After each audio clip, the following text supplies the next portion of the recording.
Now turn to Section 1. Section 1. You'll hear two people organising a going-away party for a mutual friend. First, you have some time to look at questions 1 to 4.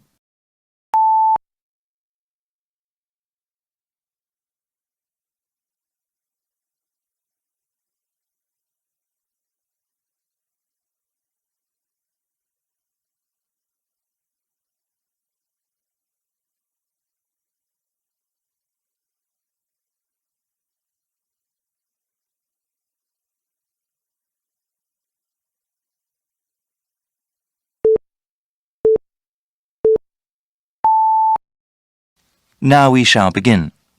You should answer the questions as you listen, because you will not hear the recording a second time. Listen carefully and answer questions 1 to 4. Hey Bruce, looks like we got some planning to do for Albert's going away party, right?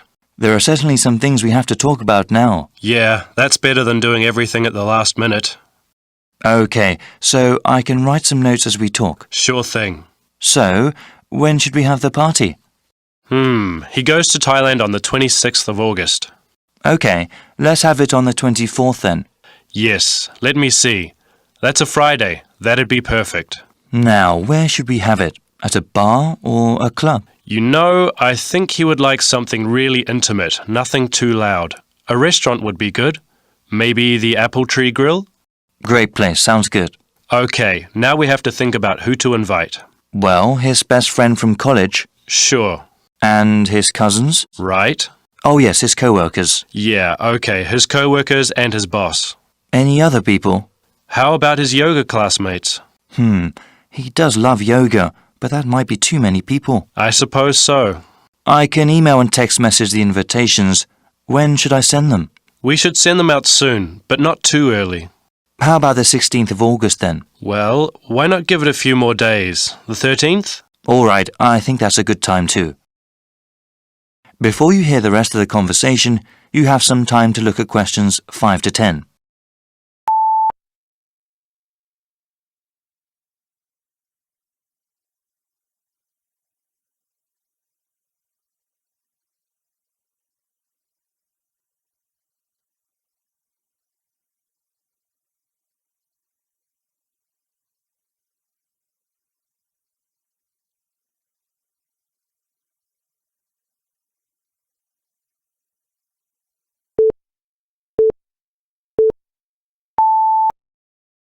Now listen and answer questions 5 to 10. Okay now, we have to think of a gift. Should we all get one?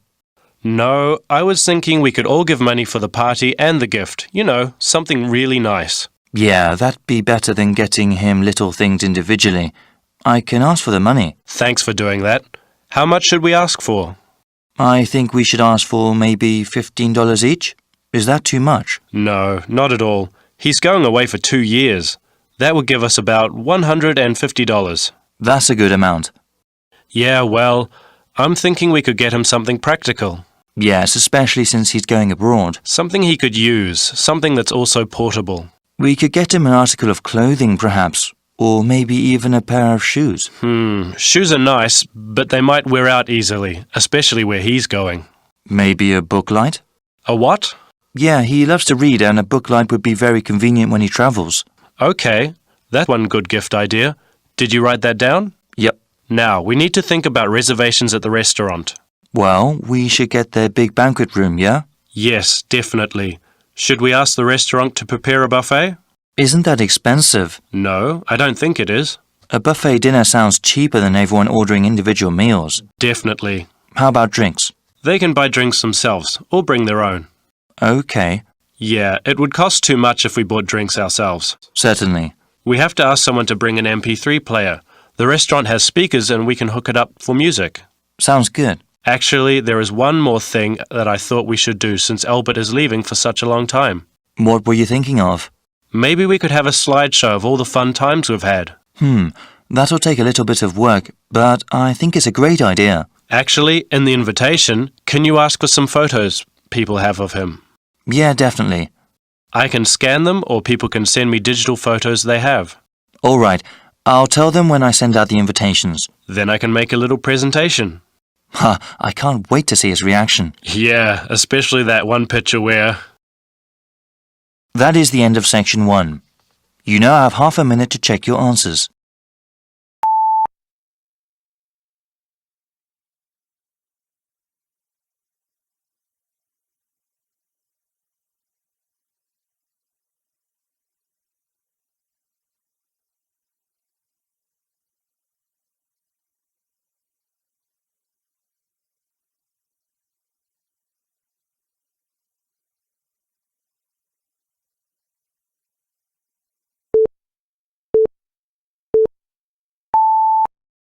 Now turn to section 2. Section 2. You will hear a speech given to new employees at a museum.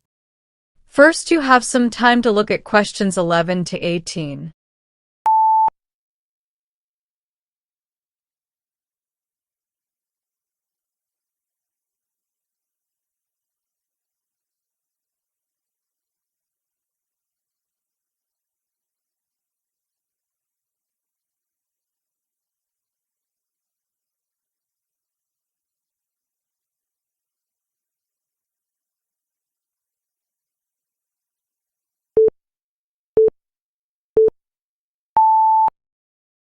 Now listen and answer questions 11 to 18. Allow me to introduce myself. My name is Peter Myers, and on behalf of everybody here at Stevensbridge Dungeons, I would like to welcome you all to our entertainment team. This year, the hiring process was especially competitive, and it might interest you all to know that for every position there were almost 30 applicants, so you really are the best of the best.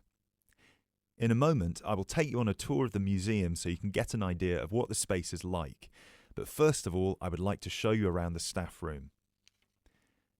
Our staff room is located at the back of the building over here. You will notice that there are 2 entrances to the staff room. One leads to the room we're in now, which is the main and oldest dungeon here at Stevensbridge, which we have turned into the museum. This is where you will greet the new visitors, and also where the tour throughout the dungeons will begin. I should mention now that we only ever send visitors through as part of a group, so even on the busy days you will still get roughly 10 minutes of free time between each group. Make sure you use that time wisely, because you'll need to get straight back into character as soon as it's over. Right, follow me and I'll show you the layout of the museum. From the museum, we can pass through this door near the interactive display into the staff room. From here you can see the steps at the far side in the opposite corner that lead outside into Berwick Street. When you arrive for a shift, it will be much easier for you all to come in the Berwick Street entrance directly down the steps to the staff room. If you come in through the main visitor entrance, it will take you longer to get past security. As you can all see, there are lockers on your right-hand side. They should be big enough for you to put your bags and coats in. You'll get given keys later that work with any of the lockers in here. Over on the other side, past the lockers, is our most exciting area. This is where our wardrobe and makeup will take place. Every shift, you will be transformed from normal people into grotesque medieval prisoners. If you're lucky, you get to be the jailer, but even they rarely bathed in those days. Of course, some of you might consider yourselves method actors, but please do try to shower before your shift. We don't want to give visitors an experience that's too authentic. Now, we do have a staff shower here if you really need it. It is located next to the staff toilets, which are unisex. I hope nobody has too much of a problem with that. Unfortunately, dungeons were not really designed with comfort in mind. You can find the bathroom at the other end of the room from the makeup area. There is also another toilet for the public, concealed just to the right of the door into this room. Let's move back into the museum. We have 3 main sections down here. The first one you pass into when you leave the staff room is the museum. This is where all the useful information can be found, such as dates, number of prisoners, and the kinds of torture that were used. I know it's a lot of information to take in on your first day, but try to learn as much of it as you can. Even though you'll mostly be in character, visitors might want to ask you some questions, and it would be great if you could tell them more about the dungeons. I think it would be more interesting if visitors could learn directly from you rather than having to read about it. As you can see, on the left we have an interactive display for children, and on the right we have a photo booth. This was the original dungeon, first built in 1435. Now, let's pass through into the main dungeon that was added during the Tudor period in around 1570. You might be able to feel that the air is a lot damper and cooler here. That is because we are now beneath the River Stevens. This is primarily the room in which most of you will be working. This is where many high-profile religious figures were held, sometimes for years on end. Depending on the roles you'll be playing, you can either be chained up, free to roam, or, if you're a jailer, wandering between prisoners to keep an eye on them. You now have 30 seconds to look at questions 19 to 20.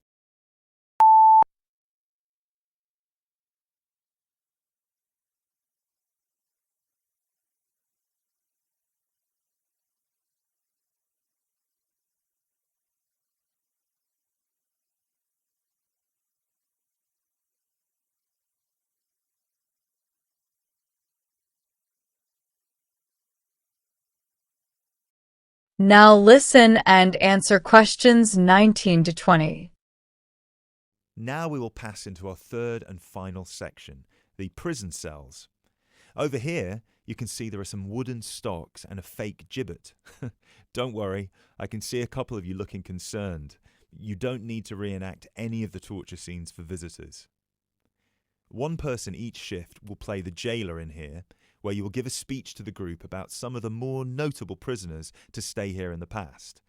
This is usually the end of the tour, but some visitors will certainly want to ask you more questions at this point, so please try your best to make yourselves available. Help them by answering any questions they have. Also, feel free to guide the visitors through the museum if you see that they're going the wrong way. This concludes our introduction to your new workplace. If you'll please follow me, I will get you all issued with your keys and some information about the dungeons that you can take home with you to study. I will also introduce you to your shift supervisor, Alice Stiles, and you can ask her any questions you may have about your roles. That is the end of section 2. You now have half a minute to check your answers.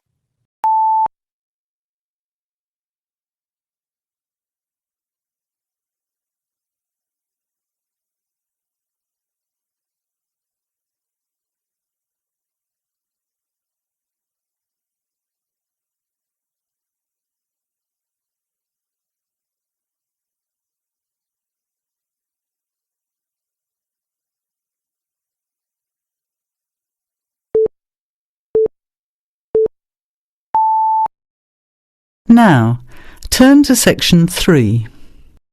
Section 3. You will hear two business studies students, Evelyn and Mark, preparing for a seminar presentation. Before you hear the conversation, you have some time to look at questions 21 to 25.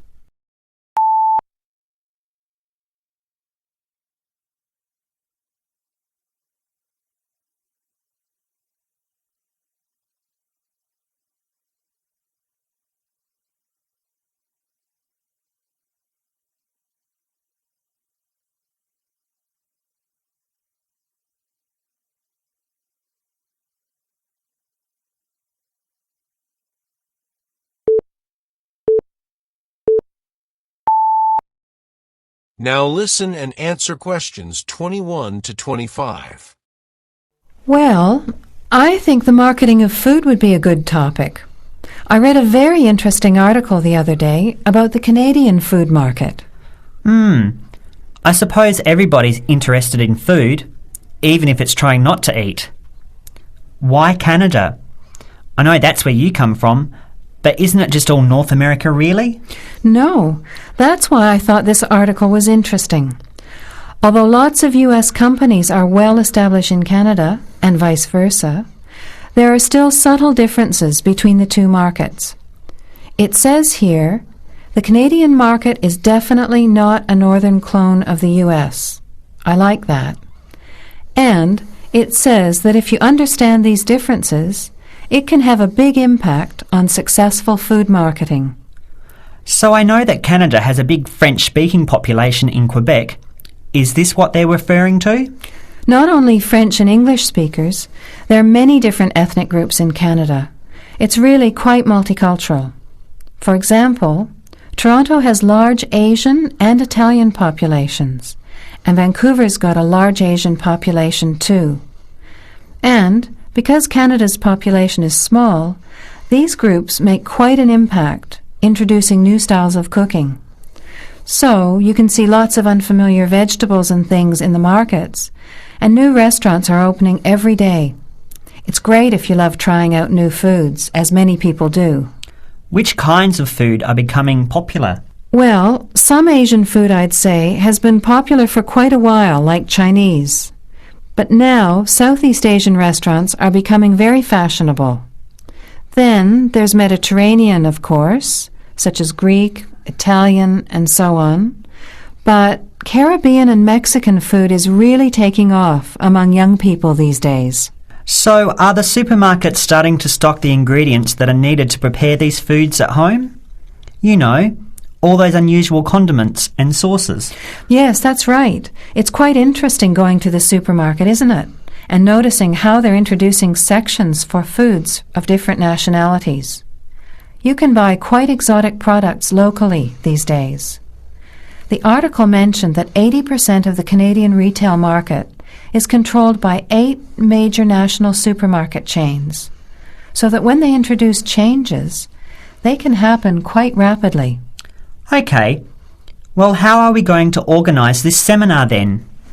I made some notes on the trends in the Canadian market, about changing tastes, and also patterns for where food is consumed. I thought maybe we could summarize it into a chart or table, and maybe use the overhead projector to present it. Good idea. Maybe I could have a look for similar trends and tastes in Australia and the UK for comparison. Let's have a look at what you found. Before the conversation continues, you have some time to look at questions 26 to 30.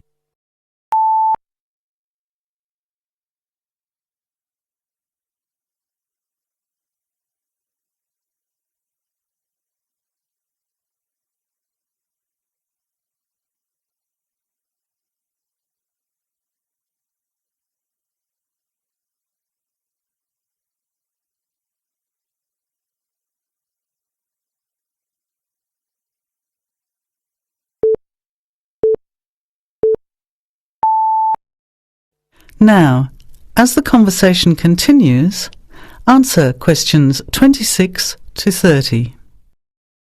The most significant trend, it seemed to me, was that Canadians are definitely interested in healthy food. For example, did you know that salads are the 3rd most commonly eaten food in Canadian restaurants? Really? What about organic food then? Is that becoming more popular? Yes, it's definitely moving into the mainstream compared to a few years ago. And a recent survey showed that 4 out of 5 shoppers said that they check the fat and nutritional information on the packet when they're deciding what to buy. What other trends did you find out? There's one change I noticed straight away when I was home last year, in the meat department. You know, here the meat packaging says rump steak or 4-quarter chops and so on. Well, they discovered that most consumers these days didn't know what to do with these roasts and rounds and ribs. So the government approved a new naming system for cuts of meat, which is related to the required cooking technique. What a good idea. I've never really understood the difference between sirloin, rump, round and all those names. So how many new categories are there?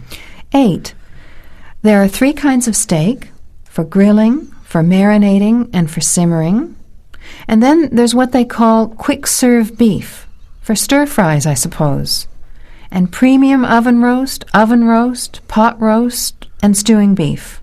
It's a great idea, isn't it? I hope it catches on here. I agree. Any other trends that you thought were significant? Well, what's really interesting is what the article called mobile meals. In other words, more and more Canadians are eating meals away from home, but not just eating more junk food. They're projecting a 40% increase in snack food sales over the next 3 years, and the growth is coming from healthy snacks. You know, the ones that have less cholesterol and fat, such as muesli bars, health food bars, and those types of products. Apparently, in the food marketing jargon, they're called nutritious portable foods, which means healthy snacks. The other major trend is that young people are doing more of the food shopping these days, so marketing has to be aimed more at them, as well as more conventionally at the mother. Thanks, Evelyn. I think we'll have an interesting discussion about these trends and the comparisons with other English-speaking countries. I'll see if I can get some information about them to compare with yours, and meet you on Friday to put it together. See you then. Bye. That is the end of section 3. You have half a minute to check your answers.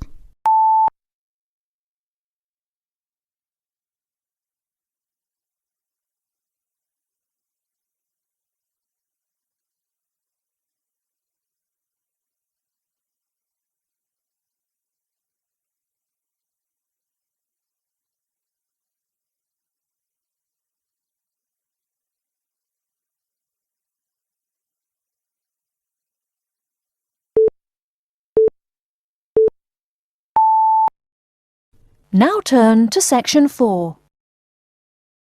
Section 4. You will hear a lecture about Crocodilus niloticus and its living habits. First, you have some time to look at questions 31 to 35.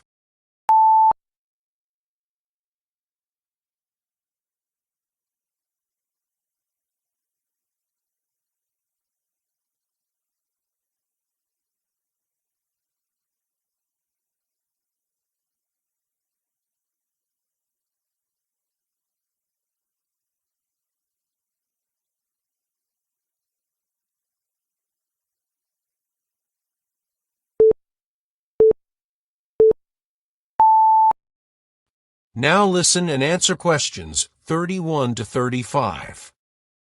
Good morning. Today we will continue our study of Crocodilus niloticus by talking about its living habits. We've already discussed the evolutionary attributes that set it apart from its crocodile relatives. Does everyone remember that? Yes, it has an extremely narrow snout and 3 or 4 rows of protective scales on its back, as compared to 2 rows on other members of the Crocodilus genus. Let's take a look at how these carnivorous man-eaters live, where they live, and finally, whether they really deserve their vicious reputation. To start, I'd like to address a great question posed to me by a student during yesterday's office hours. We talked about the distribution of crocodiles in Africa and saw that they are highly concentrated in the south and west of the continent. This student noticed that on the map displaying the distribution of crocodiles across Africa, there were no crocodiles in the northern region, and found no mention in the literature of the existence of crocodiles in the north of Africa. Why might there be no crocodiles in North Africa? Let's save this question for later in the lecture.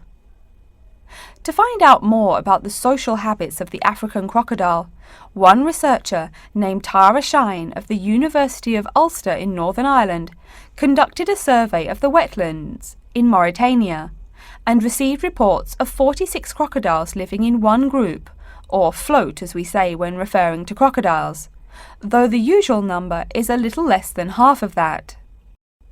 In general, crocodiles are more highly concentrated in wet subtropical environments near bodies of water and rich vegetation.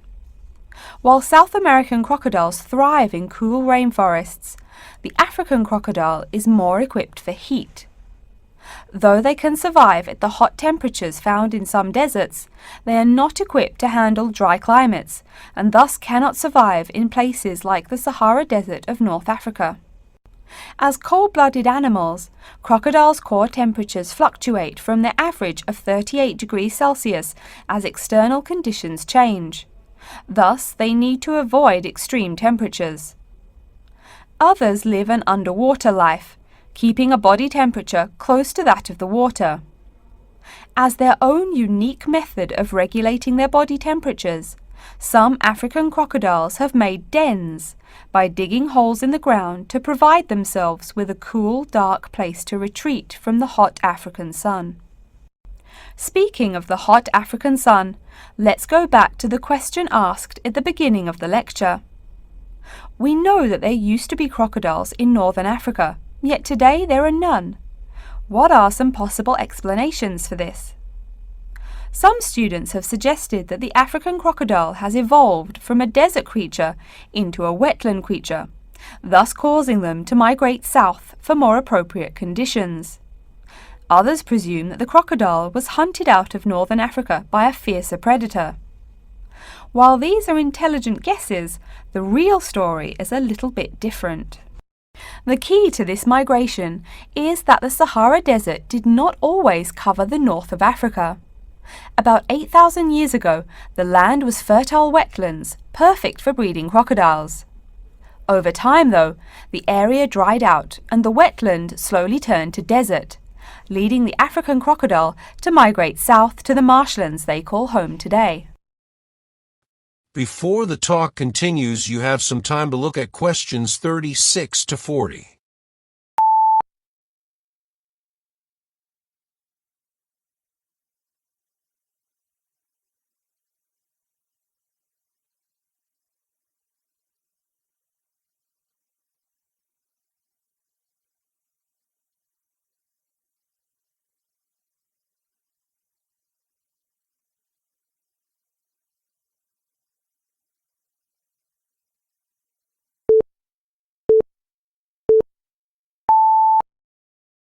Now listen and answer questions 36 to 40. Some crocodiles did, however, adapt to living in dry conditions. In Mauritania, some crocodiles have learned to survive in an area where they can go up to 8 months with no water, by spending the driest of times in what's called a torpor, or short period of hibernation. To utilize every bit of rainfall, these desert crocodiles dig underground caves that collect runoff, thus staying cool and hydrated. During the mating period in November and December, males attract females to their viciously protected territory through a number of behaviors that range from snapping their jaws all the way to sending infrasonic pulses through the water.